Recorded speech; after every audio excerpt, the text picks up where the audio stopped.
Hey, Joe Proto here with one of the keys to understanding energy.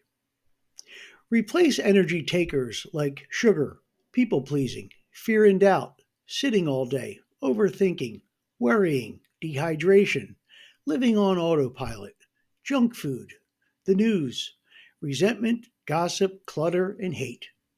With energy givers like sunlight, being authentic, positive self talk, movement, living in the moment, deep breathing, drinking plenty of water, living mindfully, eating nutritious foods, music, acceptance, friends, minimalism, and love.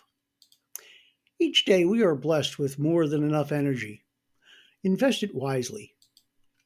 Stop using your energy to worry and start using your energy to believe, create, grow, heal, and love. Remember, everything is energy, and energy is everything. Learn to pay attention to what truly resonates with your deepest sense of inner knowing and move in that direction, as it's a great way to find clarity and recharge your battery. Enjoy the day.